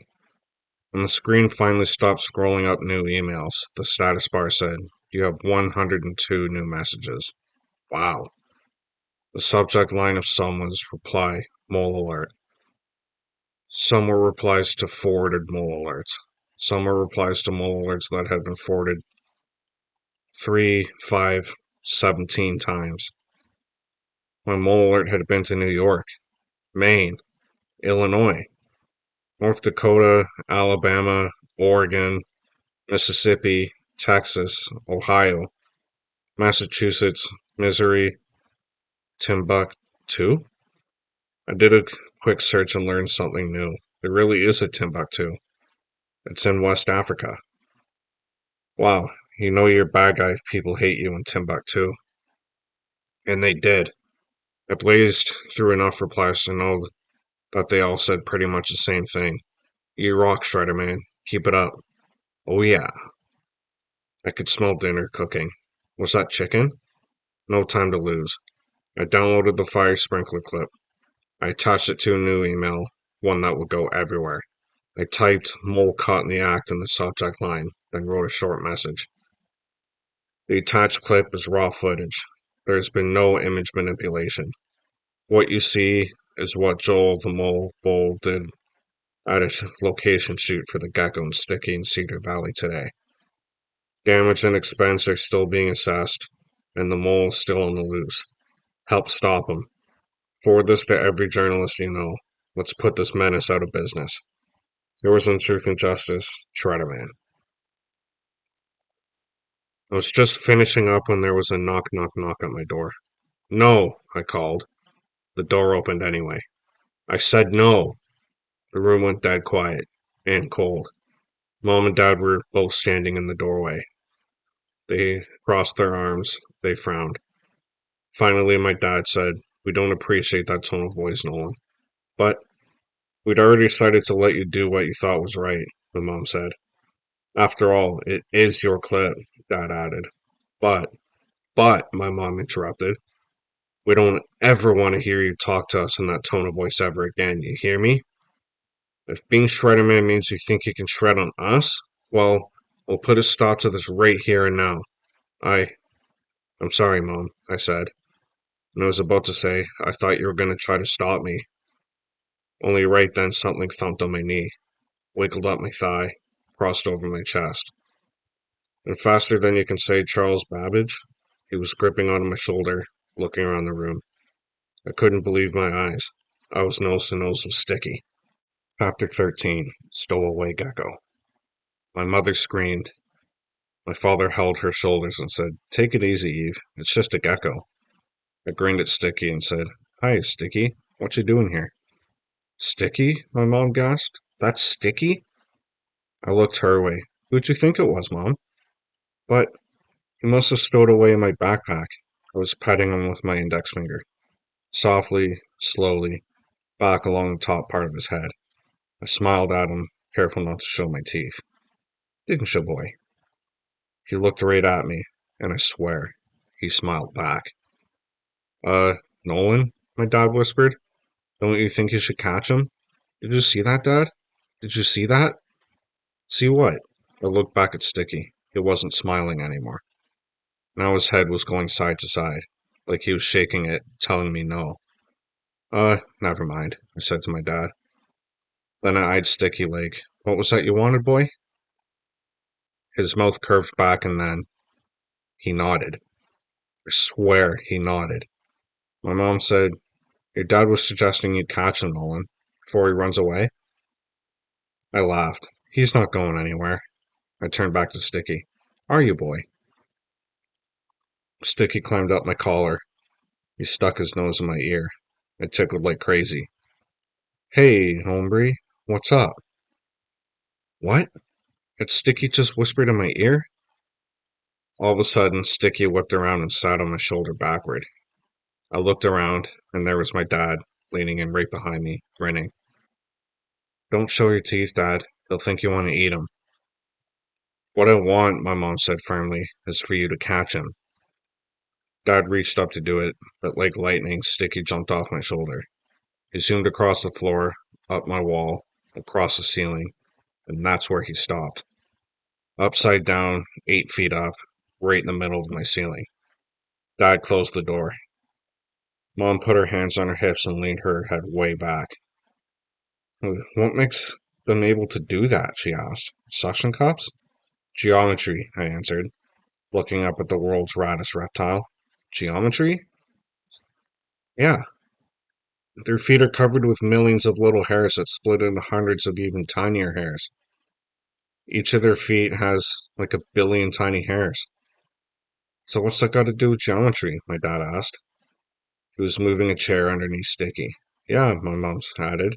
Sounds like their feet need a hairstylist. Mom, it's the angle that the toe hairs contact the surface. And they can adjust the angle by curling and uncurling their toes. I pointed to the ceiling. See him? He's getting a better grip right now. Dad was up on the chair now, reaching for Sticky. Slowly, slowly, slowly his hand went up. But just as he was about to grab him, Sticky scampered away. Across the ceiling, down the wall, under my desk, up my leg, across my chest, around my neck, and then he perched up right on my shoulder. Hiya, Sticky, I said. Having fun? Nolan, Mom whispered. Hatch him. He's not going anywhere, are you, boy? Sticky grinned. Are you refusing to catch him, Nolan? My mom was not sounding too friendly. He trusts me, Mom. If I try to catch him, he'll run off and never come back. Mom looked at Dad. Dad looked at Mom. They had one of their silent conversations, and then Dad said, So let's get you in the car. I almost blurted, Why? But I knew why. Sticky wasn't mine. He was the gecko's. What about dinner? My mom asked. I think this is more important right now, my dad said. It won't take long. Give me 1 minute, okay? I wiggled my computer mouse to get rid of the screensaver and whispered to Sticky, Check it out. I played the fire sprinkler clip for him, then whispered, I'm sending this to people at newspapers and television stations all over the country. We're gonna put them all out of business. Cool, huh? Sticky was checking at the screen, watching my every move. All I have to do is click send. I smiled at him. Ready? Sticky's nose bobbed up and down. Okay, here goes, I said, and with a click, whoosh, the message went zipping to computers all around the country, even across the world, to Timbuktu. Dad nudged Mom with his elbow and cleared his throat. You're not afraid Sticky there will tell people you're Shredderman? I blinked at him, then at Sticky. Uh-oh. Sticky was grinning at me. You won't, will you, boy? Sticky just kept on grinning. What had I been thinking? It's top secret, I whispered to him. Don't breathe a word of this to anyone, okay? Sticky's grin got bigger. A triple O. People think I'm smart? Huh. It's just giving away my secret identity to a hairy-toed klepto. Chapter 14. Boy Who Talks to Geckos. Mom stayed home to keep dinner warm while Dad and I headed back to Old Town. Dad called Hannah Blockwell from the car to let her know we were coming, and Sticky stayed right on my shoulder the whole way. He loved looking out the window. When we got to the Historian, Sticky ran off my shoulder and wiggled inside my sweatshirt. It tickled like crazy. Finally, he turned around and peeked out over my zipper. I could feel his head going back and forth by my throat. Look, my dad said as we walked through the front door. There's Chase. Chase ran over when he saw us and said, You got him? I pointed to where I could feel Sticky hanging on my zipper. He's right there. Yes, Chase said. Hey there, buddy. Steal anything while you were out? He leveled his hand so it was right under my chin, then just held it there, waiting. Come on, let's go have some crickets. Is that what they eat? My dad asked. He loves them, Chase answered. I could feel Sticky moving, climbing. Then all at once, he jumped from my zipper, whipping me in the chin with his tail. He landed in Chase's hand, ran up his arm and around his neck, then perched on his shoulder. "Welcome home, buddy," Chase said to him. Then, while Sticky was nosing around his neck and ear, he said to me, "Most people try to nab him." He laughed. "Good luck, but you handled him right." He was about to say something more, only he stopped. He looked at Sticky. His eyes opened wide. "Is that so?" he said, then looked at me. Quadruple O. Is what so?" I asked. Chase rubbed his chin. His eyes sharpened down on me. My heart was racing, my knees were shaking. I looked at Sticky, grinning away on his shoulder. "He told. Sticky told." Then Chase nodded and said, "Sticky here seems to think you might be up for a game of Tekken 3. My eyes and mouth felt frozen open. I couldn't blink. I couldn't quit gaping. "Tekken 3? I checked Sticky. He was still grinning away. Finally, my dad rubbed my back and said, "I'm sorry, but my wife's keeping dinner warm for us. We really do have to go." "That's cool," Chase said. Then he added, "You heard what happened tonight?" "We were on our way home," my dad said, "but yes, we heard about it." Chase shook his head. For a sleepy little town, there sure was a lot of action today. Between that buffoon kid and the sprinklers coming on, we are way behind schedule. Uh, what caused the sprinklers to go off anyway?" my dad asked. "They're not sure. It was crazy in here. People running and screaming and tearing around in circles. The hotel management says someone must have set it off, but no one saw anything." I wanted to shout, "How could you have missed him? It was the mole." But I made myself stay quiet. Chase gave Sticky a rub on his head. "Whatever. We're stuck here an extra day." He looked at my dad and said, "Sorry, no offense." Dad laughed. "None taken." Chase grinned at me. "Thanks for bringing Sticky back. I was really worried about him." "Sure," I said, then added, "I think he stowed away in my backpack." "Hey, that's Sticky for you." He turned to Sticky and said, "Huh, you little stinker?" Sticky flicked out his tongue. "See?" Chase said. I laughed and said, "Yeah." My dad seemed amused. "Anyway," Chase said, "if you've got time, come back tomorrow. Maybe we can battle on a break or something. I'll try to come after school." "Cool," he said, and turned around to go, calling, "Thanks again." Sticky twisted around on Chase's shoulder, so he was riding backward as they walked away. He was watching me, and since he was still watching me when they got to the elevator, I called, "Bye, Sticky," and waved. Then the coolest thing happened, and Dad saw it too. Sticky peeled up a hand and waved back. Chapter 15. Scared Circuitless. The next morning, I almost pretended I was sick. I didn't want to go to school. Not because I wanted to fake it so I could go back to Old Town and play the Gecko in Tekken 3. I was planning to go there after school. No, I was afraid to go to school because I knew Bubba was going to pound me, or poison me, or at least corner me and fumigate me with Bubba breath. Pretending to be sick seemed a whole lot safer than being hospitalized. Then my mom came in my room and said, "Good morning, honey. How's my superhero this morning?" And that's when I knew I had to go to school. Superheroes don't stay home sick, even when they really are. They go out there and take their licks. And when they're down, they get right back up and try again. What kind of superhero is afraid of Bubba breath? I tried to block out the thought of Bubba's fist and his humongous size. And while I gobbled down my peanut buttered Eggo, I let my mom kid me about Sticky. She hadn't believed a word of what I'd told her the night before, and since Dad was now calling Sticky's wave a coincidence, I quit arguing. I know what I saw. So I just brushed my teeth, strapped on my backpack, and headed across the street. That doesn't mean I hung around the playground waiting to be pounded, though. No way. I did my power walk straight from the classroom. Bubba wouldn't touch me in front of the substitute. I could hang out there all day, all week. So I zoomed up the ramp and tried the door, but it was locked. I looked in the window, hoping Miss Newbie was there. She wasn't. So I power walked over to the computer lab. Same story, locked up tight. So was the library. I started sweating bullets again. Where could I go? The minute Bubba spotted me, I'd be fried like a microchip in a power surge. Hi, Nolan, voice behind me said. My hair shot straight out. My knees buckled underneath me. I landed with a painful bump on the cement before I realized that it couldn't be Bubba. It was a girl's voice, and she'd said Nolan, not nerd. I looked up. Trinity Althofer had her mouth covered with both hands. I'm sorry, she said. I didn't mean to scare you. That's okay, I said, trying to get up. I keep my backpack so loaded with things that it gets pretty heavy. And right now I was like a turtle stuck on its back. She put out a hand to help me, and I almost didn't take it.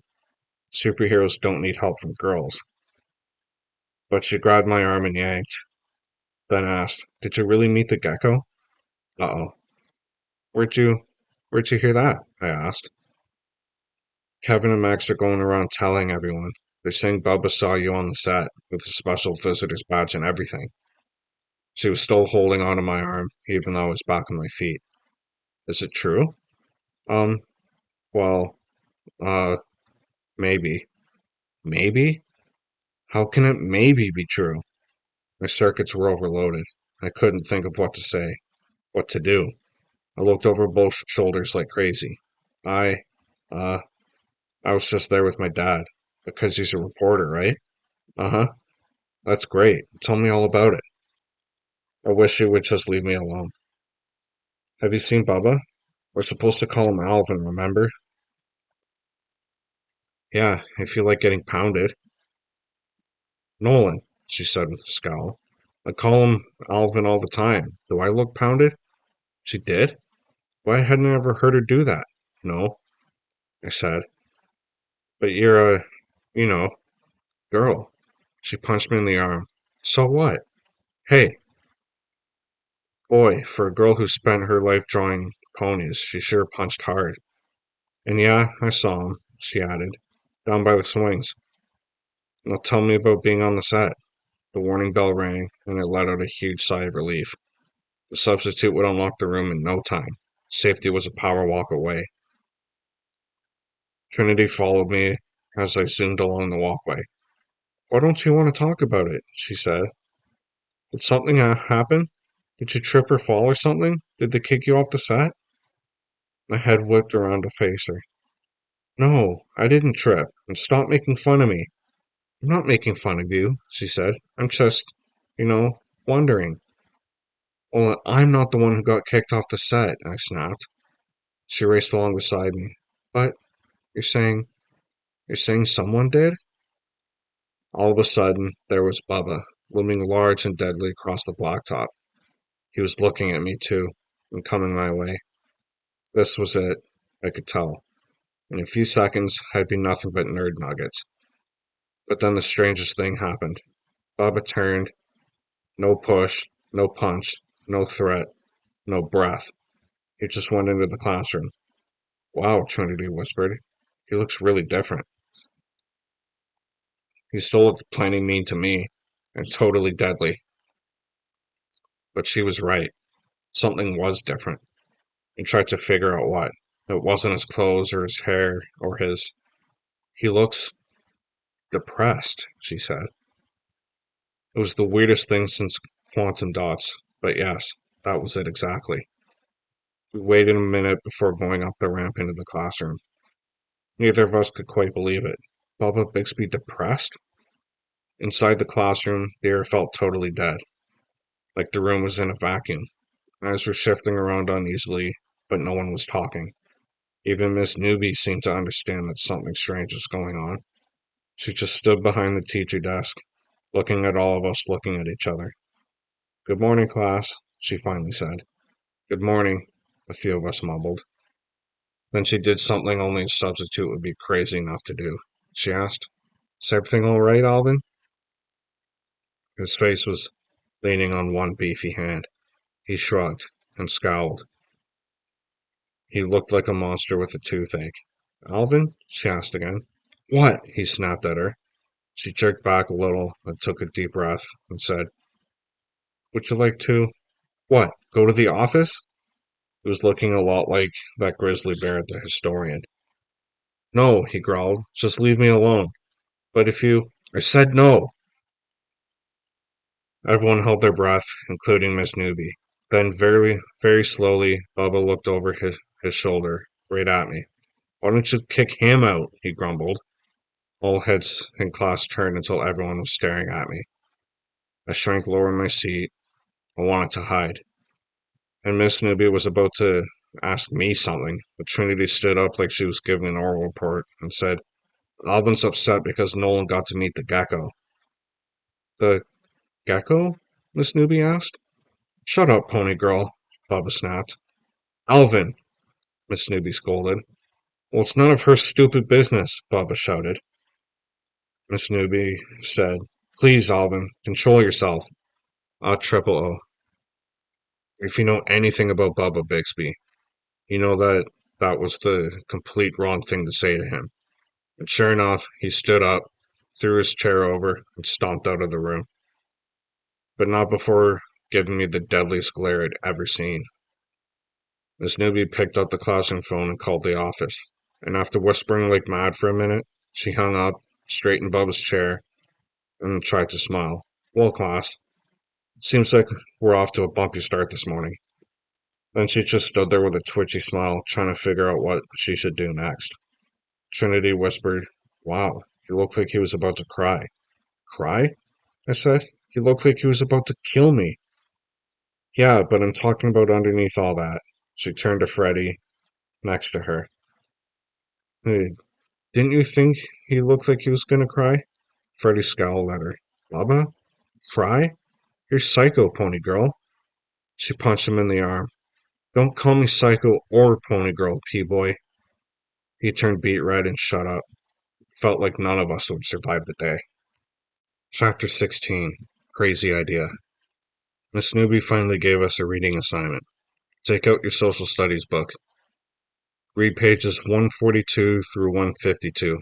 When you're done, answer questions 1 through 11 on page 153. We all pulled our books out and started reading. It had never been so quiet in room 22. Social studies is not my favorite subject to begin with. It usually feels like I'm feeding my brain sawdust.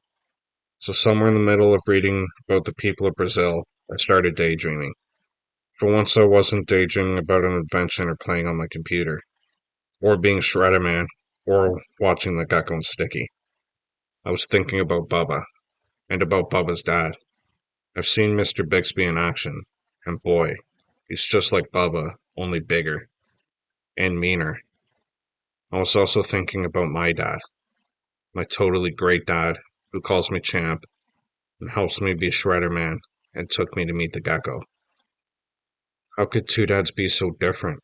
How could two kids be so different? What if I had to live with Bubba's dad? Would I get meaner? And what if Bubba got to live with my dad? Would he get nicer? Was that the key to making Bubba nicer? Was there even a key? Or was Bubba always going to be the same? I think the rest of the kids in class were daydreaming too. So everybody jumped when Dr. Voss walked into the room. Dr. Voss is our principal, and her walking in a room can make you jump all by itself. But now she wasn't alone. She had Bubba with her. Everybody pretended to be reading, but eyes were shifting around like crazy. Bubba didn't look at anything but the ground, and he went straight to his seat while Dr. Voss and Miss Newby stood off to one side and whispered. And even though Bubba didn't look at anyone, everyone in the class noticed. Bubba's eyes were red and puffy. All the kids in class twitched their faces and mouths. They were spreading the word without saying a word. Bubba Bixby had been crying. For the rest of school, no one knew what to do, or say. Even Kevin and Max steered clear of him. And although Bubba was quieter than he'd ever been, something about him looked extra angry, extra dangerous. So believe me, I was shaking in my shoes. But at recess, nothing happened. And at lunch, instead of stalking kids like a tower of terror, Bubba sat by himself on the lower field, throwing pebbles at the grass. All kinds of kids asked me about meeting the gecko, and normally talking about it would have been great, but I didn't want to talk about it. It felt like showing off your Christmas presents when the guy next to you only got a lump of coal. Even if the guy next to you deserved a lump of coal, it still felt wrong. Besides, a lot of kids were telling me I was history, toast, nothing but walking worm food. But I had the feeling that they were right. Bubba hated me so bad now, he was probably planning something even wickeder than usual. My stomach was in knots. My throat choked off. I couldn't even remember my times tables. Then, during math, I got the world's craziest idea. I actually dropped my pencil, it was that crazy. But the more I thought about it, the more sense it made. The more I wanted to do it. It would either change things, get me killed. I just had to get up enough nerve to find out which. Chapter 17. Alvin emerges. When school let out, I followed Bubba to the bike racks. My heart was beating like crazy. I got on the other side of the racks, looked right at him, and said, I can take you to Meet the Gecko. He stopped pulling his bike back. What? It cleared my throat. I said, I can take you to Meet the Gecko. He squinted at me, and snorted and yanked his bike the rest of the way out of the rack. Quit pulling my chain, nerd. I followed him as he headed for the street. I'm serious. He said I could come back today. I'll take you with me. Bubba stopped and looked at me like I ate flies. Finally he said, Why? I shrugged. Because I'd like to? Shut up, nerd. You expect me to believe that? I'm serious. I'll go get my bike. We can ride over to Old Town together. He just stared at me. Wait here, I told him. I'll be right back. I tore home, told Mom where I was going, jumped on my bike, and raced back to school. Bubba was still there. Come on, I shouted as I coasted past him. Let's go. Bubba Bixby may be big and mean, full of teeth and ready to bite, but he's not very fast on a bike. I had to stop and wait for him at least 3 times. And the whole way there, he didn't say one word to me. Not one. We parked our bikes at a rack in front of Old Town, and when we were walking over to the hotel, I told him, They're probably going to recognize you from yesterday, so just let me handle it, okay? He nodded. His cheeks were like Macintosh apples, and he was dripping sweat. He still didn't say a word. At the hotel, we got stalked by a security guard. I told him, the Gecko, uh, Chase Morton invited us. Oh, right, he said sarcastically. He squinted at Bubba, saying, Didn't I specifically invite you to not come back? Bubba looked down. So I said, He's here with me today. I'm Nolan Bird. Ask Chase. He'll tell you it's all right. The guard said. Or Hannah Blockwell. She knows it's okay. He studied me a minute, then got out on his walkie-talkie radio. 5 minutes later, Hannah showed up and let us in. Hi, Nolan.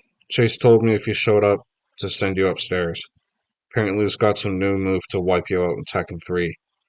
She looked at her watch and said, He's only got about 10 minutes before his call time. Then she noticed that Bubba was following along. Nolan? She whispered.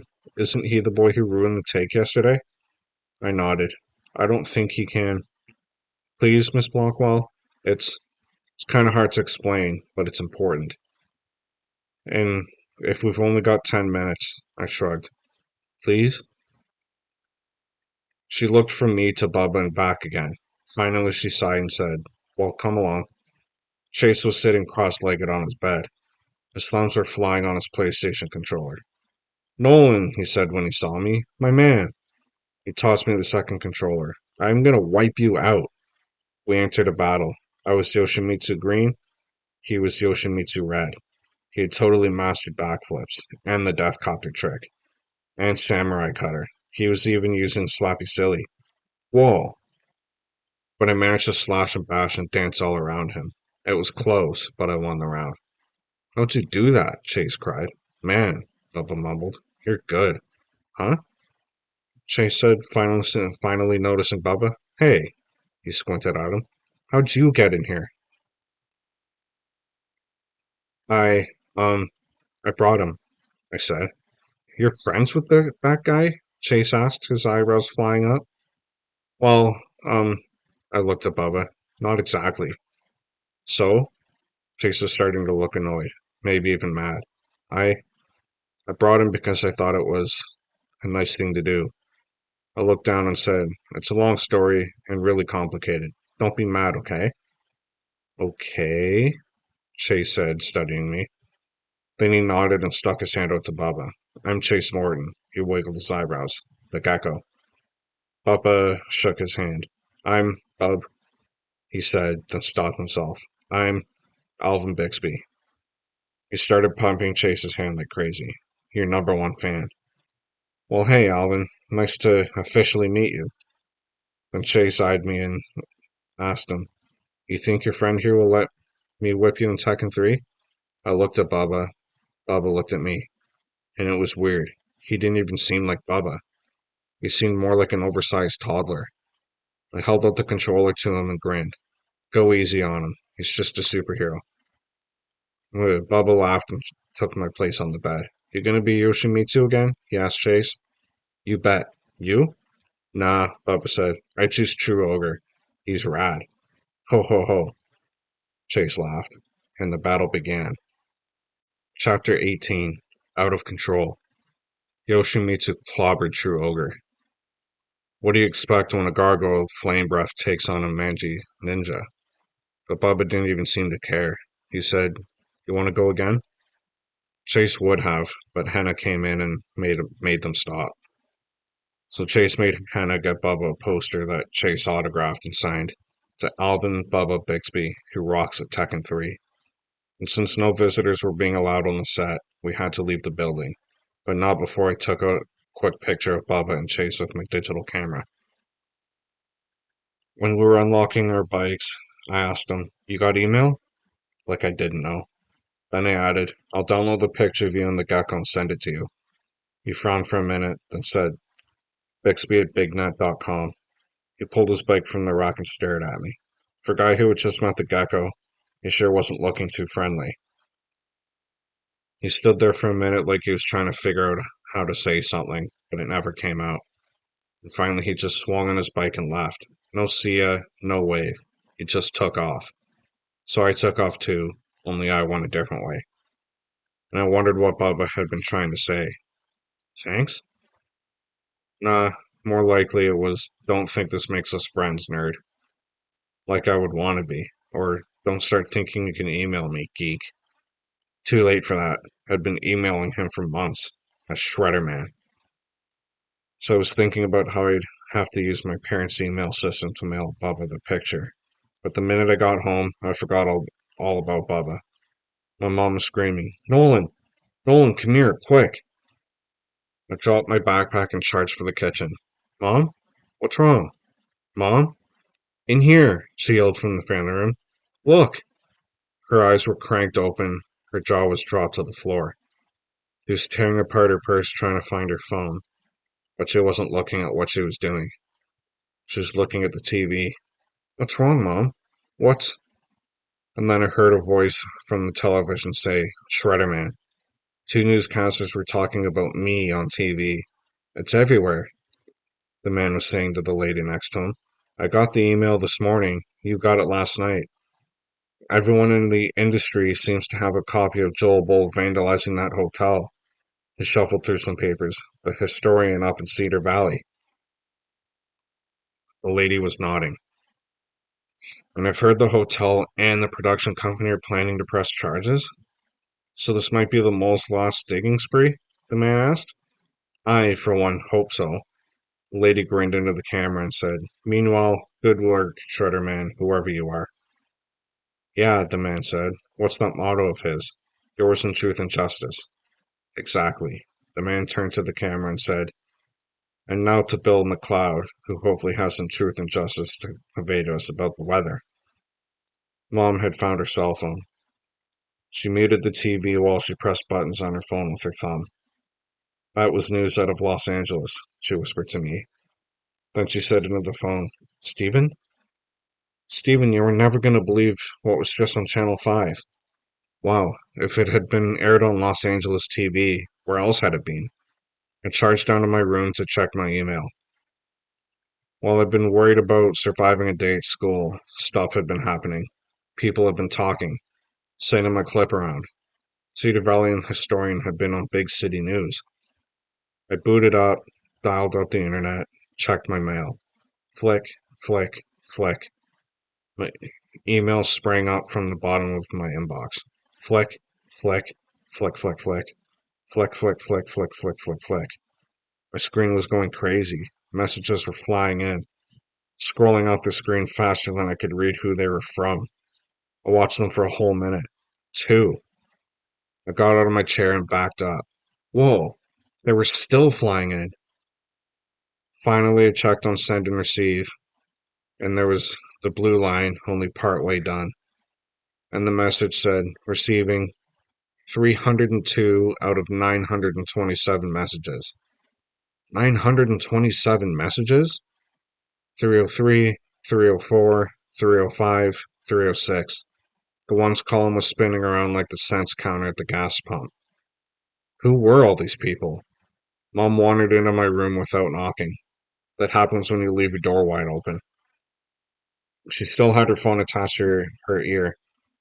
She was making little sounds into it, fragmented sentences, nuh-uhs and uh-uhs, sighs and tisking noises. Then, all of a sudden, she gasped like she'd spotted a Tyrannosaurus Rex in my room. I jumped and looked around. No T-Rex. Phew. He's got 927 messages, she whispered into the phone. Stephen, this is totally out of control. Her eyes were enormous. Uh-huh. Okay. All right. I don't know, okay? Uh-huh. All right. Call me back when you can. She flipped the phone closed and sat on the edge of my bed. Nolan? Your dad won't be home for a while. Uh-huh. I was scrolling through messages. Dad worked late a lot. The Gazette's been flooded with calls about Shredderman. I looked at her. Really? And since your father's supposedly spearheading an investigation into who Shredderman is, he's having to steer people in the wrong direction. I grinned at her. Cool. Cool? Yeah. It's great that Dad can help out like that. But he's turning out to be a pretty good sidekick, huh? Sidekick? Nolan, he's your father. Who's being a pretty good sidekick? I was still grinning. My dad as a sidekick. Something about the idea seemed really cool. Mr. Green's your sidekick, remember? She was looking a little miffed. But Mr. Green's in Oregon, and Dad's been real helpful, you know. But call him a substitute sidekick if you want. I don't want to call him any kind of sidekick. He was a reporter, and he's not supposed to lie or cover up or her cell phone rang, interrupting her. She flipped it open. Yes? I was busy racing through messages. People loved Shredderman. She listened, then whispered, CNN? What did you tell them? CNN? National news? That got my attention. Tonight? She was saying. Wow, they work fast. Okay, yes I will. No, no, don't worry. I'm keeping them right here.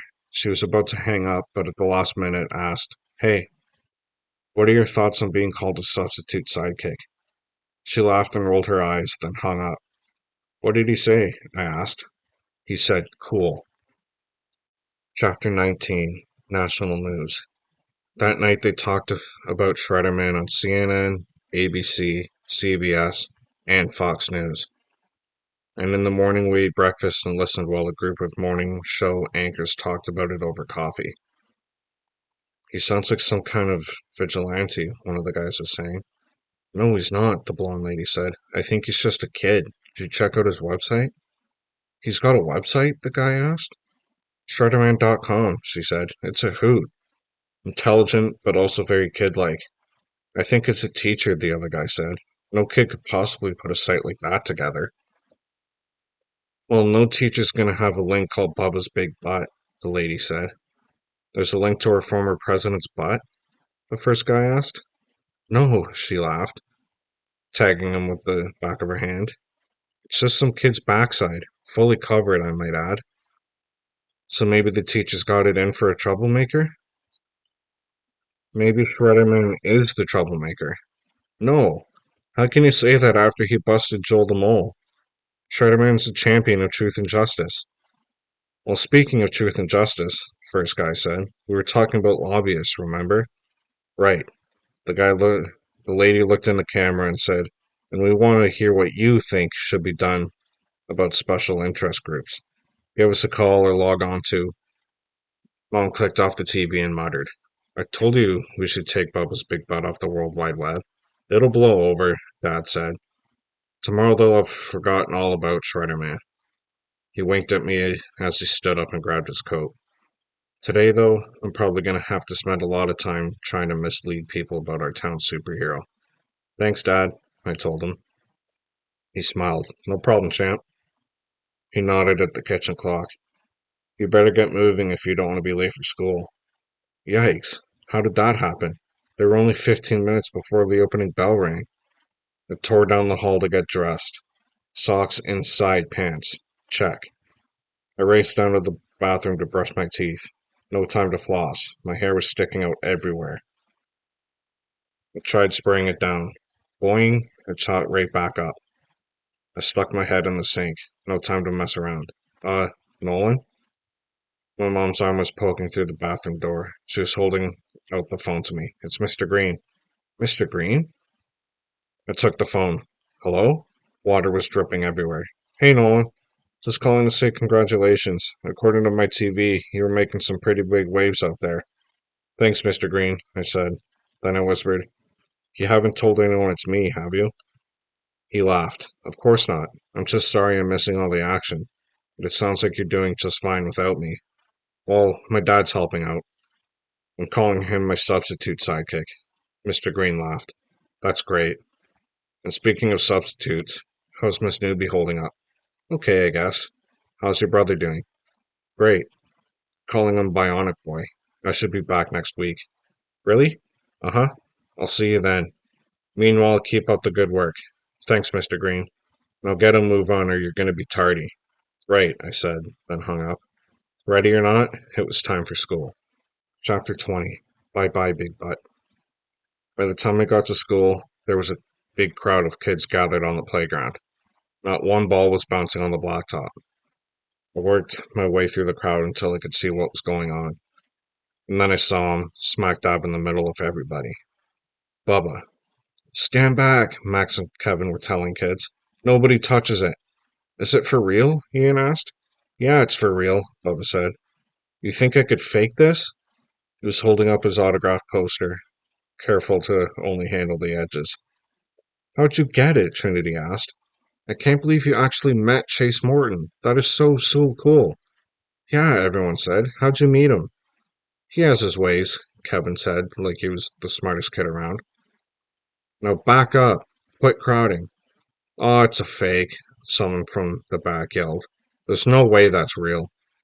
Shut up, stupid, Bubba yelled back. It's 100% authentic.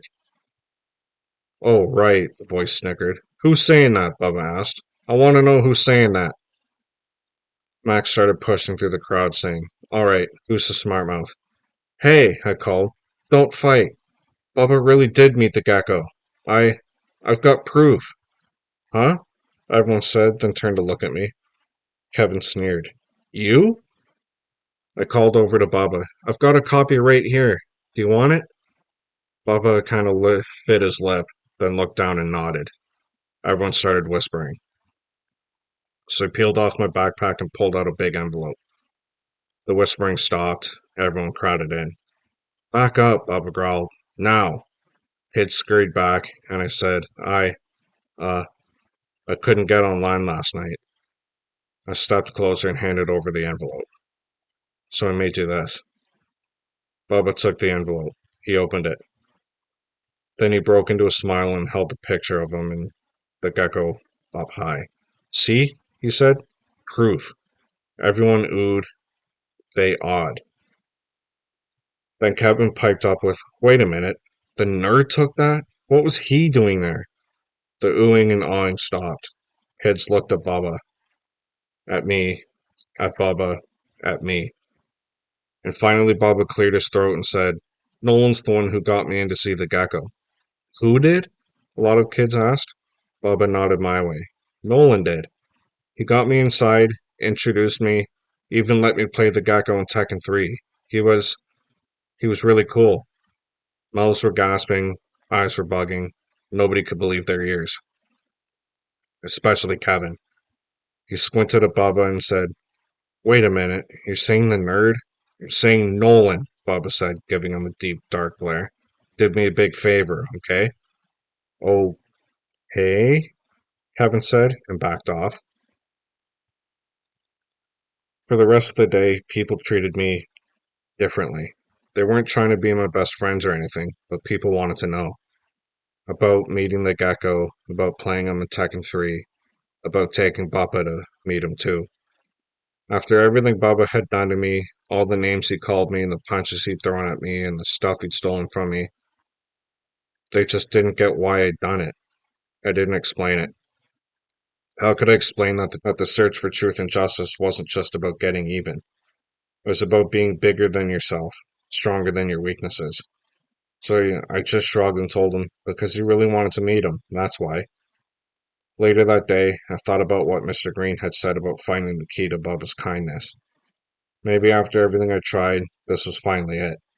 Not that I expected Bubba to become Mr. Nice Guy. He'd probably always be more like True Ogre than Yoshimitsu. But this was a start. A good start. So after school, I went home and did something I never thought I'd be able to do. I took Bubba's big butt off the World Wide Web. I'll be okay without it. Plus, it leaves more room to shred on the next guy who tries to mess around with truth and justice. Oh yeah.